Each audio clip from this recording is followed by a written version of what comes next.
নমস্কার বন্ধুরা, টুম্পার গল্প কবিতার ডালিতে আপনাদের সবাইকে স্বাগত। আজকে আমার নিবেদন কবি সুনীল গঙ্গোপাধ্যায়ের লেখা একটি কবিতা স্মৃতির শহর। আশা করি আপনাদের ভালোই লাগবে। সঙ্গে থাকুন, শুনতে থাকুন। একদিন কেউ এসে বলবে, তোমার বসবার ঘরে একটা চৌকি পাতবার জায়গা আছে, আমি ওইখানে আমার খাটিয়া এনে শোবো। আমার গাছতলা আর ভাল লাগে না। একদিন কেউ এসে বলবে, তোমার ভাতের থালা থেকে আমি 3 গ্রাস তুলে নেব, কারণ আমার কোনো থালাই নেই।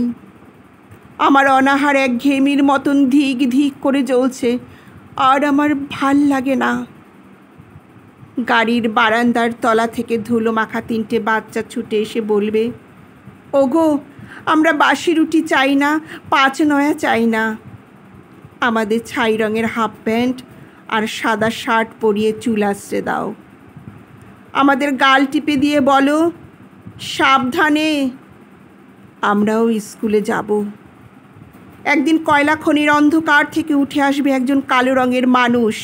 সে অবাক হয়ে বলবে, এ কি, আমার জন্য শোক সভা নেই কেন? ডিনামাইট নিয়ে আমি গিয়েছিলাম গভীর থেকে আরও গভীরে। আমি ফিরিনি, কিন্তু তোমাদের জন্য আগুন এসেছে। আমার নামে তোমরা কেন নাম রাখুনি শহরের রাস্তার? তবে এইসব রাস্তা কাদের নামে? তাদের তো চিনি না।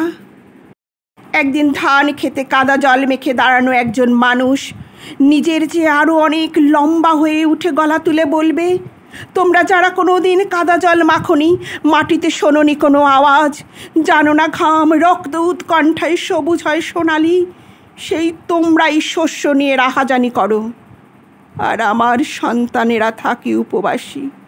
তোমাদের লজ্জা করে না? আমি আসছি। আজ এই পর্যন্ত। আবার ফিরে আসব অন্য কোনো নতুন টপিক নিয়ে। আপনারা ভালো থাকবেন, সুস্থ থাকবেন। নমস্কার।